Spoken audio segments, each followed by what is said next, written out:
Hello everyone, welcome to any classes. सो इस video में हम करने जा रहे हैं एमसीक्यू, जो कि आपके प्रीवियस ईयर जो 2023 था उसका जो कंपार्टमेंट एग्जाम था बेसिक का मैथ्स का, उसके एमसीक्यूज मैं आपके सामने लेकर आया हूँ। सबको इंडिविजुअली एक एक करके सॉल्व करेंगे। अगर आपको कोई भी डाउट होता है फिर भी मेरे एक्सप्लेन करने के बावजूद भी, तो आप कमेंट सेक्शन में लिख के मुझसे दोबारा से वो पूछ सकते हैं कि किस तरह से वो आंसर आया है। ठीक है, तो चलिए बिना किसी देर के मैं वीडियो को स्टार्ट करता हूं। तो we will start with our first question. दिख रहा है हमें आपके स्क्रीन में, सबसे पहले देख लीजिए, यहाँ पे लिखा हुआ है the common difference of an AP is -6। तो A20 माइनस A14 निकालना है। तो पहले आपको A20 माइनस A14 दोनों के फॉर्मूले लगाने पड़ेंगे। तो A20 होता है A+19D। ठीक है, देन माइनस का आएगा, फिर क्या आएगा A14 का फॉर्मूला A+13D। तो यहाँ से देख सकते हो, इसको ओपन करोगे तो A+19D माइनस -13D हो जाएगा। यहाँ से A और A कैंसिल हो गया, 19D में से 13D निकाल दिए तो आपके पास 6D आ जाएगा यहाँ पे। तो D की वैल्यू तुम्हें दे रखी है, तो पहले से -6 × 6 जो कि हो जाएगा -36। So option C will be the right answer. तो आई होप ये क्वेश्चन आपको क्लियर हो चुका होगा। बढ़ते हैं क्वेश्चन नंबर 2 की तरफ अपने। नेक्स्ट क्वेश्चन क्या कहता है हमारे पास, देख लीजिए। एक हमें फिगर दे रखी है, जो फिगर जो है बहुत ज़्यादा फेमस है, मैंने काफ़ी ज़्यादा क्वेश्चन आपको बता रखे हैं। तो एंगल OAB आपको फाइंड आउट करना है। तो बिल्कुल सिंपल सा है, मैं आपको एक चीज़ नोटिस कर देता हूँ। ये जो ट्राइंगल दिख रहा है आपको, इसको मैं कंप्लीट बना लेता हूँ, जिसका नाम है OAB। ठीक है, यहाँ पे देख लीजिए OA और जो OB है वो रेडियस बनेंगे। और मैंने आपको बताया हुआ है जो टेंजेंट्स के साथ एंगल बनता है और जो सेंटर में बनता है वो सप्लीमेंट्री होता है। तो अगर ये 30 है तो ये 150 होना चाहिए। ठीक है, अब ट्राइंगल में अगर ये 150 आ गया तो ये दो पीछे जो बचे हैं ये दोनों इक्वल हैं, तो हर एक को 15-15 मिलना चाहिए। तो ये 15 डिग्री हो जाएगा। So that means 15 will be your right answer. Option B हो जाएगा राइट आंसर। ठीक है, तो आई होप ये चीज़ क्लियर हो चुकी होगी। नेक्स्ट क्वेश्चन नंबर 3 में हमारे पास कहता है tan A चाहिए। पहले कोसेक A लिख लेता हूँ। कोसेक A जो होता है हमारे पास वो होता है साइन का उल्टा। तो साइन होता है P/H, तो ये हो जाएगा H/P। ठीक है, तो मतलब 7/5 = H/P हो जाएगा आपके पास। ठीक है, वैल्यू किसकी बोली है, tan A × cos A। अब tan पता होना चाहिए, परपेंडिकुलर अपॉन क्या होता है, बेस होता है, और कॉस होता है बेस अपॉन हाइपोटेनस। तो यहाँ से देखो बेस और ये तो कट गया पहले ही। तो आंसर आपको सिंपली से क्या पूछा हुआ, P/H। तो P की वैल्यू क्वेश्चन में थी कितनी, 5, और H की थी 7। तो आ जाएगा 5/7 is right answer. That is option number D हो जाएगा हमारे पास राइट आंसर इस क्वेश्चन का। ठीक है, तो आई होप ये चीज़ आपको क्लियर हो चुकी होगी। नेक्स्ट क्वेश्चन की तरफ बढ़ते हैं अपना। ठीक है, बिल्कुल सिंपल सा है। मॉडल क्लास पूछिए, तो modal class I told you, class with higher frequency. ठीक है, लेकिन यहाँ पे एक दिक्कत है। यहाँ पे आप नोटिस कर सकते हो कि जो आपकी ये सारी की सारी फ्रीक्वेंसी इंक्रीज कर रही है। तो यहाँ पे इसका मतलब ये हमें CF दे रखी है। तो F कैसे फाइंड आउट करते हैं मैंने आपको बताया है। पहली टर्म बिल्कुल सेम आती है, अगली टर्म कैसे करना है, दोनों में से माइनस करोगे तो 4 आ जाएगा आपके पास। नेक्स्ट कितना आएगा, 13 में से 5 निकाला, 8 आ जाएगा। ठीक है, नेक्स्ट हमारे पास 2 आ जाएगा माइनस करने पे, नेक्स्ट 1 आ जाएगा। तो सबसे ज़्यादा जो है वो हमारे पास कितना, 8 पे है। ठीक है, अब यहाँ पे बिलो बिलो भी लगा रखा है। तो बिलो का मतलब क्या होता है, हम लोग मार्क्स बिलो 10। तो हम 10 से ऊपर नहीं जा सकते। तो ये हमारे पास क्लास बन जाएगी 0 to 10। ठीक है, थोड़ा सा मुश्किल क्वेश्चन है ये। नेक्स्ट बेसिक के हिसाब से कह रहा हूँ मैं, तो ये बन जाएगा 10 से 20। ठीक है, ये हो जाएगा 20 से 30। तो ये वाली हमें इसकी चाहिए, तो 20 से 30 हो जाएगी हमारे पास राइट आंसर। तो option C will be right answer. फिर से बता रहा हूँ, क्वेश्चन में CF दे रखी, तो CF से हमने कैसे फाइंड आउट किया।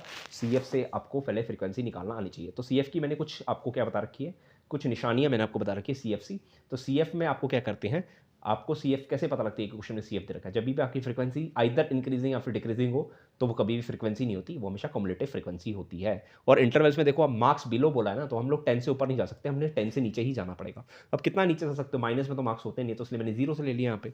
ठीक है, तो यहाँ पे 10-10 का गैप्स आ रहा है, तो पहला इंटरवल बन जाएगा 0 से 10, दूसरा 10 से 20, तीसरा 20 से 30। हमारी जो मैक्सिमम फ्रीक्वेंसी वो आ रही है 8। तो उसकी क्लास इंटरवल जो होगी वो हमारी हो जाएगी मॉडल क्लास। ठीक है, तो आई होप ये क्वेश्चन आपको क्लियर हो चुका होगा। बढ़ते हैं नेक्स्ट की तरफ। That is your question number 5। ठीक है, क्या बोलता है हमारे पास, देखो दो इक्वेशंस रखी है, तो आपको चेक करना पड़ेगा यहाँ पे। तो A1/A2 मतलब 5/10 रेशो आ जाएगी 1/2। नेक्स्ट 4/8 रेशो आ जाएगी 1/2। नेक्स्ट आप क्या 20 को शिफ्ट करें -20 डिवाइड बाय -16। ठीक है, तो चेक कर लीजिए यहाँ पे, ये रेशो आई 1/2, ये रेशो 1/2 आई, ये 4 5 और 20। तो आपके पास पहली दो इक्वल है, तीसरी नॉट इक्वल है, तो आपको पता ही होना चाहिए ये नो सॉल्यूशन की कैटेगरी होती है, मतलब कि क्या आ जाएगी, लाइंस आर पैरेलल आ जाएगी। ठीक है, तो 5 का A ऑप्शन हो जाएगा। लाइंस को इनकंसिस्टेंट भी बोलते हैं, तो ये भी मैं आपको साथ साथ में पढ़ा दिया। ठीक है, नेक्स्ट हमारे पास आती है, किसकी वैल्यू चाहिए, B² X² + A² Y²। आपकी इसकी वैल्यू चाहिए, तो आपको सिंपली क्या करना है, पुट करना है। तो यहाँ पे B² की जगह मैंने B² लिख दिया, X² मतलब क्या बन जाएगा, A² sin² थीटा। ठीक है, और जो सेकंड टर्म है वहाँ के लिखा है A² और वाई स्क्वायर में क्या रहेगा B square cos square theta. अगर दोनों टर्म्स को ध्यान से देखो तो बी स्क्वायर ए स्क्वायर तो आपके पास कॉमन आ रहा है, पीछे रह रहा है sine square theta plus cos square theta जो कि होता है आपके पास 1, ठीक है। तो आपका आंसर आ जाएगा बी स्क्वायर ए स्क्वायर, ठीक है, मतलब कि ऑप्शन बी, ए स्क्वायर बी स्क्वायर और बी स्क्वायर ए स्क्वायर में कोई फर्क नहीं होता है, यहाँ पे दोनों सेम रहेंगे, ठीक है। नेक्स्ट, ओके, तो नेक्स्ट क्वेश्चन में हमारे पास बोलता है टोटल सरफेस एरिया निकालना है हमें, किसका, क्या करते हैं हम लोग हेमिस्फीयर में, ठीक है। तो हेमिस्फीयर के लिए हम लोग सबसे पहले क्या करते हैं, ध्यान से देखिए यहाँ पे। तो सबसे पहले आपको लेना पड़ेगा आउटर हो जाएगा पाई R2 स्क्वायर और इनर हो जाएगा पाई R1 स्क्वायर और रिंग हो जाएगी हमारे पास, सॉरी 2 आएगा यहाँ पे, और रिंग हो जाएगी पाई कैपिटल R का स्क्वायर। तो यहाँ पे कैपिटल R तो है नहीं बड़ा, मतलब, और याद आएगा कैपिटल R1 स्क्वायर, ठीक है। तो यहाँ से देख सकते हो ये 2 पाई R2 स्क्वायर और पाई R2 स्क्वायर प्लस हो जाएगा तो बन जाएगा 3 पाई R2 स्क्वायर, और यहाँ से 2 पाई R1 स्क्वायर में से पाई R1 स्क्वायर माइनस हो जाएगा तो कितना बन जाएगा पाई R1 स्क्वायर। तो आपके पास आंसर आ जाएगा पाई आ जाएगा कॉमन, ठीक है। तो आपके पास यहाँ अगर नहीं भी निकाला जाए सीधा ऑप्शन हमें दिख रहा है, option number C is the right answer, ठीक है। फिर से बता रहा हूँ हमने क्या किया, आउटर हो जाएगा पाई R2 स्क्वायर और इनर हो जाएगा पाई R1 स्क्वायर, और आपके पास जो बाकी दो हैं, मतलब जो रिंग है, रिंग का फॉर्मूला होता है पाई कैपिटल R का स्क्वायर माइनस स्मॉलर का स्क्वायर। अब इस क्वेश्चन में कैपिटल R की जगह R2 है और स्मॉलर R की जगह R1 है, ठीक है। तो आई होप ये चीज़ आपको क्लियर हो चुकी है। पढ़ते हैं नेक्स्ट क्वेश्चन की तरफ, degree of A zero polynomial, ठीक है। अब याद रखना भाई जीरो पॉलिनोमियल होता क्या है, जीरो पॉलिनोमियल होता है जिसका हमारे पास क्या होती है, जिसका हमारे पास डिग्री क्या होता है, degree of A zero polynomial. अब जीरो पॉलिनोमियल के लिए तो ये भी हो सकता है, देखो ये जिसका कॉफिशिएंट जीरो होता है उसको जीरो पॉलिनोमियल कहते हैं। अब भाई इसके साथ कुछ भी लगा लो आप, इसके साथ आप 1 लगा लो, 1000 लगा लो, करोड़ लगा लो, ठीक है, ये कुछ भी हो सकता है, ठीक है। तो इसकी डिग्री हमेशा क्या रहती है, नॉट डिफाइंड रहती है, याद रखना। क्योंकि जीरो पॉलिनोमियल के भाई जीरो किसी भी पावर के साथ अगर तुम लोग उसको कॉफिशिएंट जीरो बना देते हो, ठीक है, तो जीरो ही होगा, ठीक है, जीरो पॉलिनोमियल बन जाएगा। अब एक्स की जगह 1000 लिखो, एक्स की पावर 1 करोड़ लिखो, जो मर्जी लिखो, कोई फर्क नहीं पड़ता, अगर उसका कॉफिशिएंट जीरो है तो आंसर विल बी जीरो, तो इसलिए नॉट डिफाइंड रहेगा, एक पर्टिकुलर नहीं रहेगी, ठीक है। तो आई होप ये चीज़ आपको क्लियर हो चुकी होगी। बढ़ते हैं नेक्स्ट क्वेश्चन की तरफ जो कि आपका है क्वेश्चन नंबर 9, ठीक है। 9 में कहता है which of the following is not an irrational number, ठीक है। तो आपको टर्न बाय टर्न सबको सॉल्व करने पड़ेंगे, ठीक है। Okay sorry, is an irrational number बोला हुआ है, which of the following is an irrational number. तो इरेशनल नंबर क्या होता है भाई, जब भी आपके पास रूट नहीं हटेगी वही वाला इरेशनल नंबर, ठीक है। सबसे पहली बात बताता हूँ, अगर आप फर्स्ट को सॉल्व करते हैं तो रूट थ्री आपका हट जाएगा, और जो डिनोमिनेटर का रूट थ्री है वो स्क्वायरिंग से हट जाएगा, ठीक है। सेकंड वाले को देखते हैं, रूट 2 - 1 का स्क्वायर, ए का स्क्वायर 2 का स्क्वायर करोगे, रूट 2 का स्क्वायर करोगे 2 बनेगा, नेक्स्ट -2ab हो जाएगा प्लस b हो जाएगा। तो यहाँ देखिए रूट 2 नहीं हटी है तो इसका मतलब b ही जो राइट आंसर होगा, ठीक है। तो याद रखिए जब भी कॉम्बिनेशन में prime number inside the under root होता है हमारे पास, तो वो कैसा नंबर बन जाता है हमारे पास, कैसा बन जाता है वो, इरेशनल नंबर, ठीक है। तो आई होप ये चीज़ आपको क्लियर हो चुकी है। बढ़ते हैं नेक्स्ट क्वेश्चन की तरफ, that is your question number 10। Okay 10 में हमारे पास कहता है रूट्स आर इक्वल टू, तो रूट्स आर इक्वल की कंडीशन आपको पता होनी चाहिए, B square minus 4ac equal to 0। तो यहाँ जाएगा B square minus 4ac equal to 0। Question में कंपेयर कर लीजिए, बी आएगा p का स्क्वायर -4 इंटू ए की जगह आएगा 1 और सी की जगह आएगा -q इक्वल टू 0। तो यहाँ से आ गया p square minus into minus plus हो जाएगा 4q इक्वल टू 0। तो यहाँ से आ जाएगा P square equals to -4q, that is option number B is the right answer.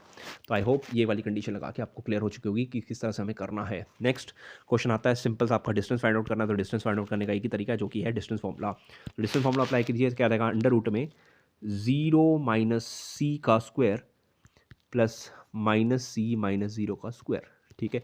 तो 0 - c मतलब -c का square c square plus c square जो कि हो जाएगा √2c स्क्वायर, c स्क्वायर तो बाहर आ जाएगा तो हो जाएगा √2c।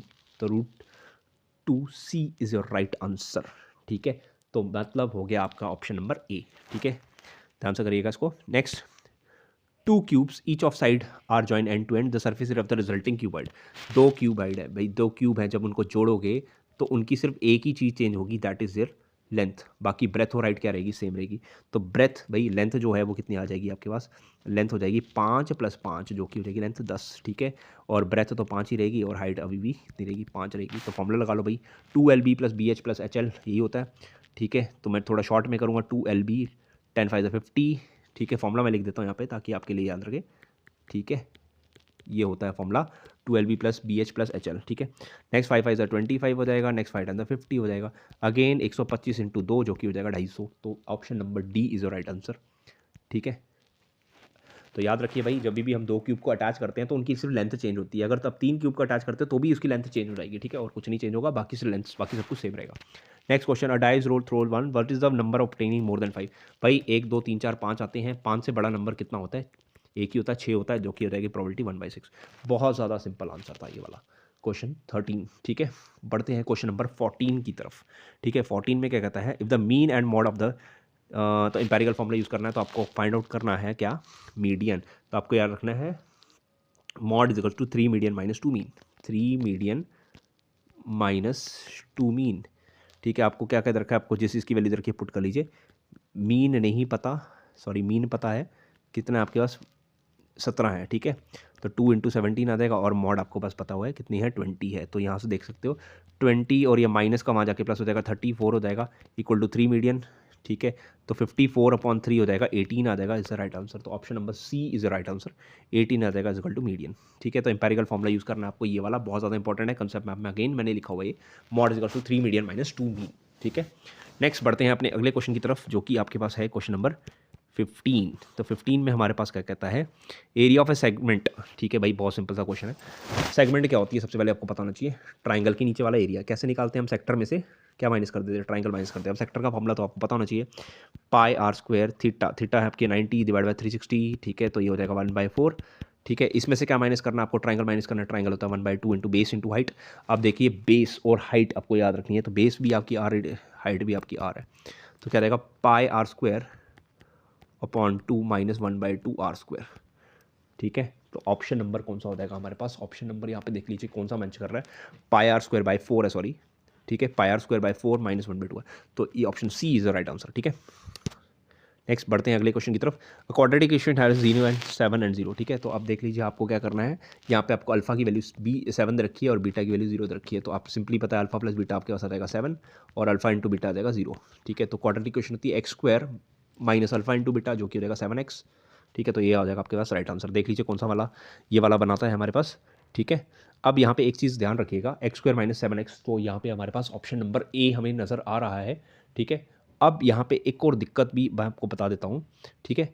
यहाँ पे हमारे पास और कौन कौन से ऑप्शंस आपके पास एप्लीकेबल हो सकते हैं, ठीक है। तो आपको सब में चेक करना पड़ेगा जिसमें जीरोस आपके पास नहीं बनते हैं, ठीक है। तो आप देख लीजिए यहाँ पे अगर मैं ऑप्शन नंबर किसको चेक करता हूँ, बी को चेक करता हूँ, तो बी में आपके पास सी आ रहा है, जो कि कॉन्स्टेंट टर्म नहीं होनी चाहिए आपके पास।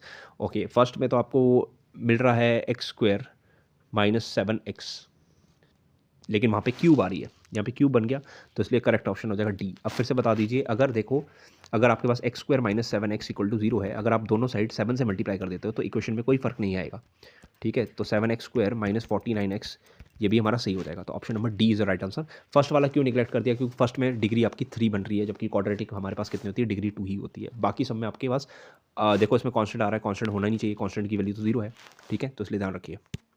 नेक्स्ट आता है हमारे पास D E ratio B C. तो डी ई और बी सी की रेशो भाई आपको ध्यान रखना है, ये जो ट्राइंगल ए डी ई है, ये जो सिमिलर है किसके हैं, ए बी सी के।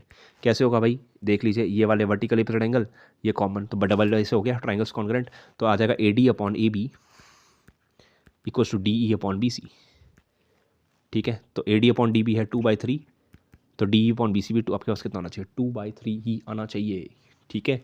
तो आपके पास आंसर होना चाहिए, ओके सॉरी, डी बी की वैल्यू दे रखिए A D upon A B, sorry A B आपके पास 5 है, ठीक है। क्यों, क्योंकि आपके A D upon A B चाहिए ना, डी बी थोड़ी चाहिए, तो ये आ जाएगी आपके पास 5। तो इसी तरह से अपने D E upon B C भी कितना हो जाएगा आपके पास, 2/5 हो जाएगी, ठीक है। तो ध्यान रखिएगा थोड़ा सा, यहाँ पे वीपीटी नहीं लगी, यहाँ सिमिलैरिटी लगी है, और ये कैसे हुआ है, by C P S T, ठीक है। नेक्स्ट क्वेश्चन नंबर 18 की तरफ बढ़ते हैं हम लोग। At some time of the day the height and the length of the shadow of a man are equal. तो याद रखना भाई, सबसे पहले इंसान हमेशा सीधा खड़ा होता है, शेडो उसकी नीचे आती है, ठीक है भाई। ये दोनों हमारे बराबर हैं, तो ये भाई दोनों बराबर हैं, तो थीटा टैन थीटा ही लेना पड़ेगा, तो टैन थीटा 45 होगा, ठीक है। आई होप ये चीज़ आपको क्लियर हो चुकी होगी। बचे हुए 2 क्वेश्चन हमारे रह गए असर्शन और रीज़न के, उन्हें भी देख लेते हैं ज़रा हम लोग, ठीक है। तो सबसे पहला जो क्वेश्चन है वो आपकी स्क्रीन पे आपको भी दिखेगा। ओके, क्या कहता है, P A and P B are tangents to the circle centred at O, angle O P A 30 है, तो then P A B triangle आपके पास होना चाहिए क्या, देख लेते हैं हम लोग, चेक कर लेते हैं। तो अगर ये वाला देखो, सबसे पहले आपको मैं एक चीज़ सिंपल सी क्लियर कर देता हूँ, ये देखो ये दोनों है हमारे पास, ठीक है। याद रखिए ये दोनों साइड तो पहले से इक्वल है, ठीक है। तो अगर ये वाला आधा एंगल 30 निकल आता है तो ये भी ऑटोमेटिकली 30 बन जाएगा, ठीक है। तो 30 30 60, अगर ये 60 हो गया तो ऑटोमेटिकली ये तो 60 रहेंगे, ठीक है। तो बिल्कुल सही कह रहा है यहाँ पे, ठीक है। Length of tangent drawn from external points are equal, ठीक है। अब यहाँ पे इसी का हमने यूज़ किया ना यहाँ पे, तभी तो मैंने ये वाले एंगल 60 60 निकाले। तो बिल्कुल भाई ये भी सही है और इसका करेक्ट एक्सप्लेनेशन है, तो option number A will be right answer, ठीक है। नेक्स्ट आता है 20th क्वेश्चन, ठीक है। अब नेक्स्ट हमारे पास 20th क्वेश्चन में क्या कहता है हमारे पास, an event is very likely to happen if its probability 0.99 है। वेरी लाइकली टू हैपन, बिल्कुल भाई बहुत सही बोल रहा है ये, ठीक है। जो भी हमारे पास सर्टेन इवेंट होता है उसकी प्रॉबिलिटी 0.99 होती है। दूसरे में बोलता है probability of sure event is always 1, जो इवेंट होना ही होना है उसकी प्रॉबिलिटी बिल्कुल 1 होती है। बट एक दूसरे का हमारे पास एक्सप्लेनेशन नहीं दे रहे हैं ये लोग, तो इसलिए option B is right answer, ठीक है। तो आई होप ये क्वेश्चन सारे आपको क्लियर हो चुके होंगे। फिर भी आपको कोई डाउट है आप कमेंट सेक्शन में लिख सकते हैं, ठीक है। मैं उनका ज़रूर क्लियर करूँगा, ठीक है। सो अपनी प्रिपरेशन जारी रखिए and all the best for your board exam which is on 11th of March of this month, ठीक है। तो thanks for watching and have a good day, thank you all.